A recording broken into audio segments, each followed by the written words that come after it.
Hey guys, welcome to the first episode of Cosplay Basics. Today I'm going to be giving you a beginner's guide to foam smithing.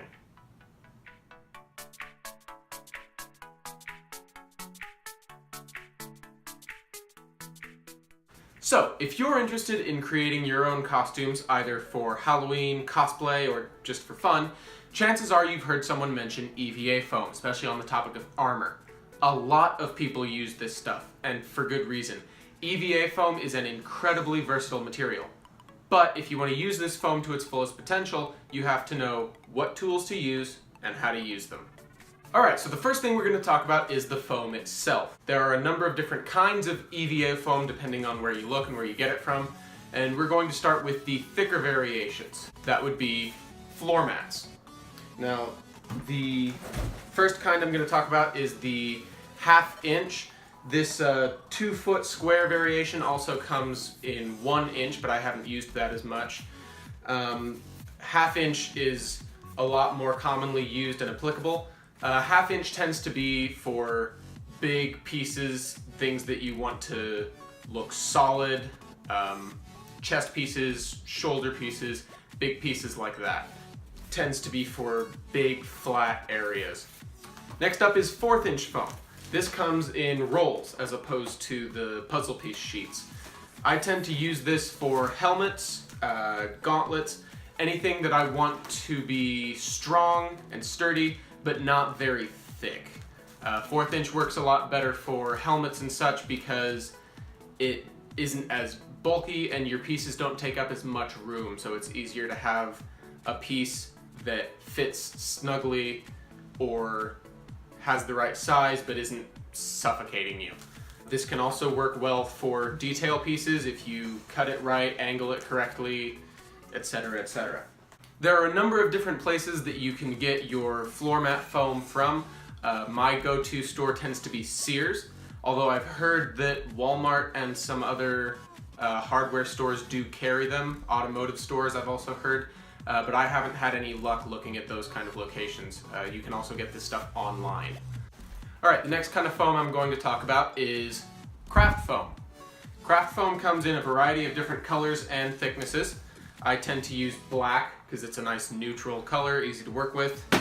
These come from your hobby or craft store. I specifically go to Hobby Lobby for this stuff because I find they have the widest selection of colors and thicknesses.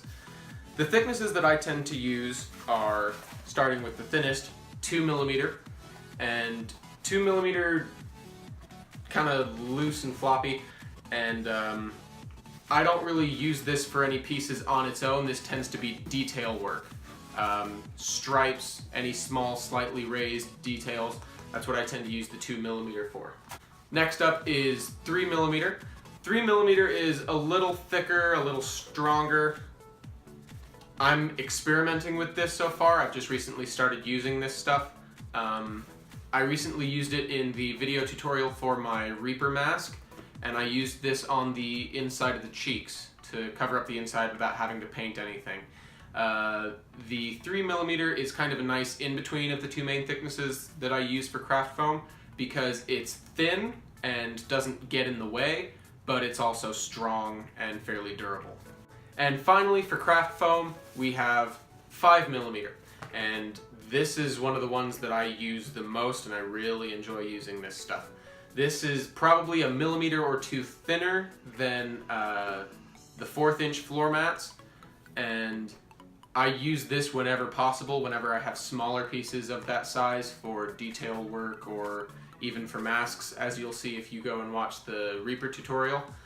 And this stuff is nice because it's similar in thickness to the 1/4 inch floor foam, except that it doesn't have any detailed backing.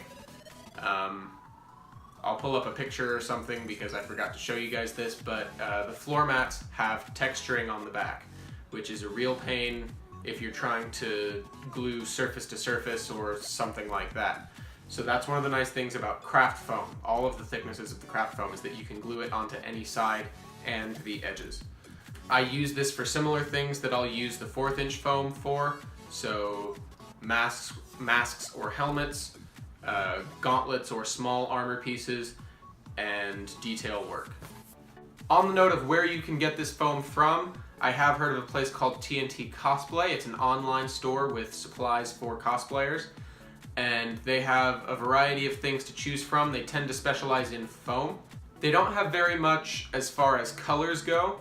They just have like black and white, but they do have a lot of different thicknesses, from the craft foam thicknesses all the way up to the floor mat thicknesses measured in millimeters. So they have they tend to go up by twos, so 2, 4, 6, 8, and 10 millimeter thicknesses, but they are all in the craft foam style. So it's the solid foam, it's a fairly dense foam, and it doesn't have that textured backing on it, which is really nice for presentability, how you can use your pieces, gluing them surface to surface.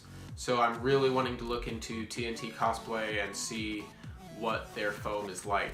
They also sell adhesives, which I will talk about when I get to that further along the line in this video. Alright, now that you've got your foam, it's time to make a pattern for it. Patterns are fairly easy to make and don't require much to make them. Pretty much all you need is paper, and then pencils, and pens or markers for finalizing and darkening lines. And then you also need something to cut it out with, which just tends to be scissors, but you can also use some of the other cutting tools I'll mention later on in the video. Now, how you make your patterns will depend on what kind of costume you're trying to make. The simplest kind of pattern to make is the simple two-dimensional pattern, and this is just something that you cut out straight onto your foam, and maybe you're gonna round out the foam a little bit or something, but more or less the piece will turn out like this. This is an armor piece that I have from my Batman Beyond cosplay that I did back in Halloween, and that's literally all it is. Cut that out onto the foam. I did mirror it and glue the two pieces together, put the symbol on there, and then I just glued that down to the suit. And then I also have these abdominal pieces here that I used. And the foam pieces end up looking almost exactly the way the templates do. Now, when you start getting into more complex three-dimensional pieces, such as the Reaper mask, you get into more complex patterns. Those patterns are going to have a lot more pieces that have to be puzzled together, and those tend to look like this. This is my Reaper mask pattern. Now, the method I use for creating these 3D patterns is something that I've seen a few other YouTubers do that involves duct tape, plastic bags, and spray adhesive. You take a 3D object that's similar to what you're wanting to create. You can use a mannequin head, a mannequin torso, and you use the spray adhesive to get your plastic bag to stick to that object. You cover it with duct tape, mark out what you want your pattern to be, cut it out. You can transfer it to paper if you want it to be flatter and more manageable, and then you apply that to your foam. If you want to create a pattern for a 3D piece like the Reaper mask, that requires a little bit of sculpting, and I tend to use paper or cardstock, and I just build up on my mannequin head or whatever piece I'm creating to make the shape of what I eventually want the piece to look like. And this means when I put the bag and the duct tape on there, I can cut along those edges and it'll come off as the shaped piece that I need it to be. Hopefully I'll have some more videos of me actually doing that later on, maybe even a video specifically for that. So if you want to see a video about that, consider subscribing. It'll probably be up later. Alright, so now you have your foam and your pattern has been transferred onto your foam. Now you need to cut the pieces out. There's a few different things you can use to do this. Most of them are right here. The one I tend to prefer is my X-Acto knife. It's nice, sharp, and small, so it's maneuverable. What I've seen a lot of other cosplayers use is the box cutter, specifically these extendable ones because they have nice variable blade lengths. These are good for nice straight cuts or getting angles on the thicker foam, but I've had more luck with my X-Acto knife, so I tend not to use this as often. And finally, yes, you can use scissors on foam. I try not to though, because the edges look a lot worse than if you use a knife. I'll have a picture on the screen somewhere that'll show you the difference. But scissors don't let your pieces look as good as they might be able to if you had used one of these things. So I definitely recommend sticking with one of these knives. Now, whether you're using knives or scissors, you need to make sure that your blades stay sharp, so you need some sort of sharpener. This is the sharpener that I use. It's just a simple kitchen knife sharpener that I got from, I think, Cabela's. You can get these at a lot of different places, but they don't have to be this specific type. This is just what I found and what I picked up. They also have the kind that are like a big metal stick on a handle that you run the blade along the length of it. Either way, you need to have something that you can sharpen your blade with, or you need to be ready to replace newer blades to keep everything sharp and make sure that your cuts stay nice and clean. EVA foam dulls your blades down very quickly, and you will go through blades like crazy if you don't have a sharpener. So this is very great for saving money, because you can reuse your blades over a period of time instead of switching them out over who knows how long you're going to be doing this for. So, highly recommend a knife sharpener. Another very important part to this step is a cutting board. There are a bunch of different options for cutting boards, but this is just a clear plastic kitchen cutting board that I have. And this gives you, obviously, a surface to cut on. This allows you to avoid damaging whatever table you're working on, or if you're needing to work on something, maybe just on your lap, something like that. Either way, these tend to be pretty important. Unless you're working on a table that you don't care about, and you can put as many scratches and cuts in it as you want to. Although if you want to have a drawing surface that's smooth and easy to go over, I definitely recommend having a different surface for cutting. As I said, there are a number of options for cutting boards. There's also the green X-Acto brand cutting boards, which have the grid and the angles and all that stuff. I did buy one of those, but I just prefer my regular kitchen cutting board. And that is because this is a nice, hard surface. The X-Acto cutting boards, whatever they're made out of, are fairly soft, and you can actually cut into them a little bit. This makes it harder to figure out when you are actually cutting through foam and when you're still in the foam, or when you've made it all the way through to get to the cutting board. The nice thing about this hard one is that as soon as I'm through the foam, I know when I've hit the board, and I can be sure that I have a full clean cut all the way through. Alright, so now that you've got all of your foam pieces cut out, you're probably going to need to shape them one way or another. For that, I use a heat gun if I'm needing to get a big curve on a big piece, or any kind of bend or curve or whatever. I use a heat gun. Heat guns are also nice for sealing up the foam to get it ready for painting, and I'll go more in depth on that when I get to that part of the video. So, why do you need a heat gun to shape your foam? Well, even though foam already seems kind of malleable, heat makes it even more malleable, and makes it malleable enough that when it cools back down, it will stay in that shape. This is how you get round curved pieces, or certain round bends. There's a lot of different things you can do when you heat up your foam, and that's thanks to this heat gun. For thinner pieces of craft foam, if you need to get really complex shapes, you can do something similar to vacuum forming by using a toaster oven, and you can get your foam really hot and malleable enough to stretch over a high detail piece. I've only seen other people do that. I haven't done it yet, but I've been wanting to try. One thing to keep in mind about the heat gun is that you cannot use a hairdryer. I know a lot of people try to use hairdryers or ask if hairdryers will work because they do look kind of similar. But the answer is no, you cannot. And that is because the amount of heat needed to make the foam hot enough, you can't get that with a hairdryer. It has to be a heat gun. These are very easy to afford. They're just like $20 at Home Depot, and you can grab one and start using it. But a hairdryer will not work. The other thing I highly recommend for shaping foam is a rotary tool. This is really nice for shaping your edges, giving them a nice rounded look, or even a machined angle on them. And it really helps your pieces look more manufactured, almost. Rounded edges versus flat cut edges make a big difference in looks on any foam cosplay. Once again, I'll have a picture up to show you the difference there.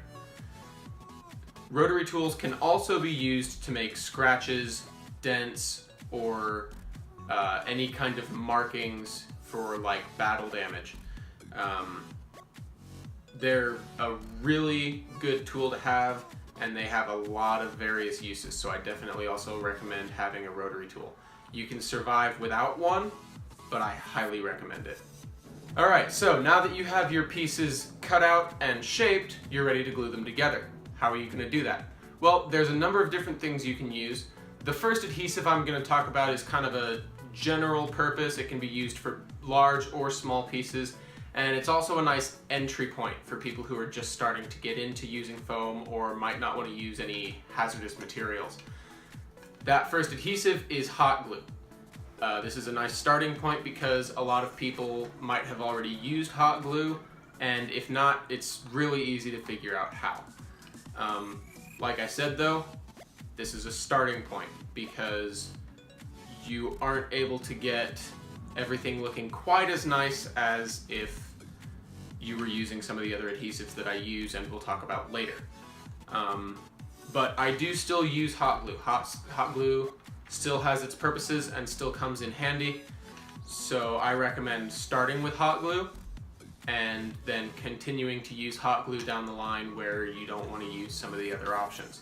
Hot glue doesn't take much effort or time. You just throw it onto the area and then slap together, let it sit for a second, and you're good.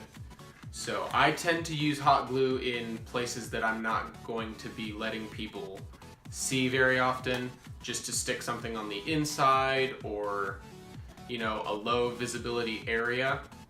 But again, if you want to use it on the entire thing, that's fine. Do what works for you. It still serves its purpose.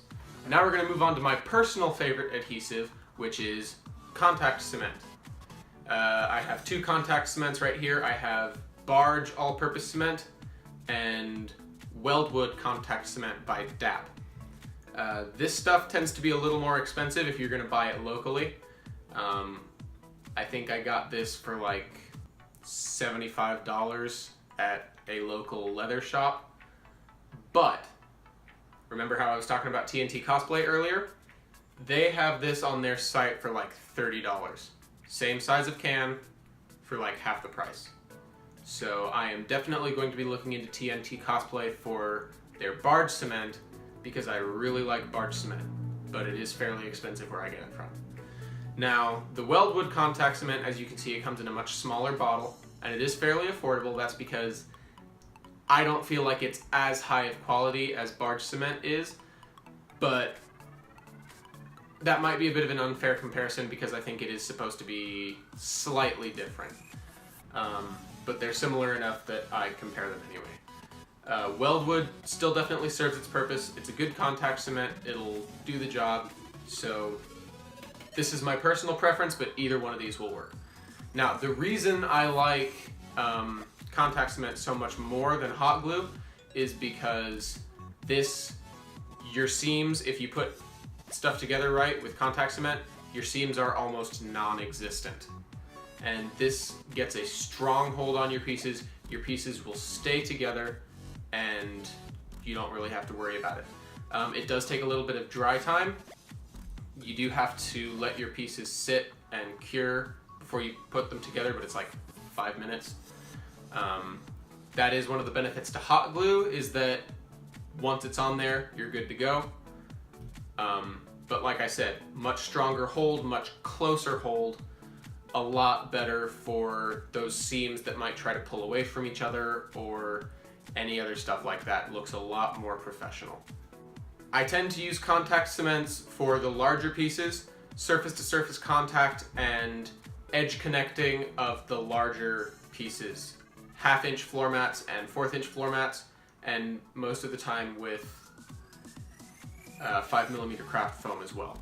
Last but not least, we have super glue, and this tends to be used for the smaller pieces, the craft foam stuff, details.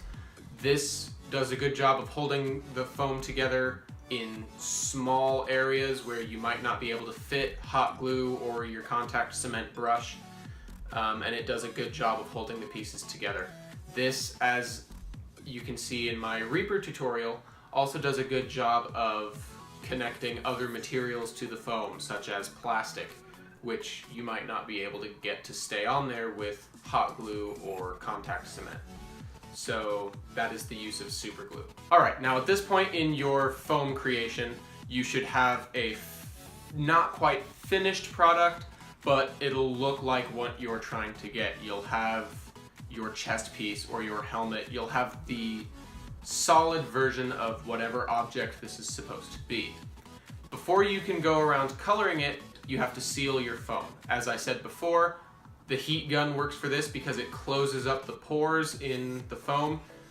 It'll make it look a bit shinier, which is what means that you've closed those pores. It'll be a lot less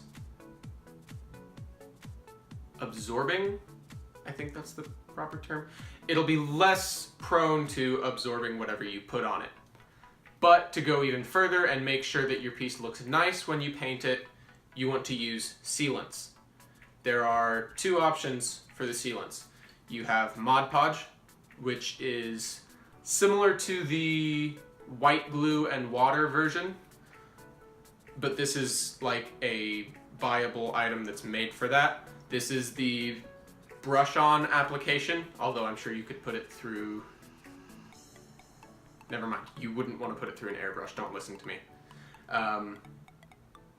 But yeah, this is for brushing on to small pieces. I would tend to use this for small pieces, or if you're needing to work inside, maybe it's too cold outside, or you just don't want to work with the toxicity of spraying chemicals. That's fine. You can use a good old paintbrush and just put a few coats of this on there. What I tend to use, especially for my bigger pieces, is Plasti-Dip. Plasti-Dip is essentially just rubber in an aerosol can, and you can get this at Home Depot or any other hardware store. Forgot to mention, you can get Mod Podge at your craft or hobby stores. Hobby Lobby is where I tend to get it. But yeah, Home Depot, hardware stores, you can get Plasti-Dip in the spray paint section. And this is a really good sealant, does a good job of coating the whole thing. Gives it a nice flat black look, and it comes in a variety of colors besides black. You can use white, like I did on the Reaper mask. There's red, blue, they even have neon colors. So you can even use this as your base coat of color if you want. Then once you have your foam sealed, you can paint it and put whatever extra colors on there you need. You can spray paint it, you can paint it by hand with any craft paints that you have, and then you're good to go. You have now created a full foam costume piece. Thanks for watching, guys. That's gonna wrap up this video. If you enjoyed the video or found it helpful, hit the like button down below. Be sure to share it if you know someone else who you think might enjoy this video. If you enjoyed this Cosplay Basics episode and want to see more videos like this in the future, let me know in the comments. And be sure to subscribe if you want to see future content, including tutorials and more Cosplay Basics. Thanks again, guys, and I'll see you later.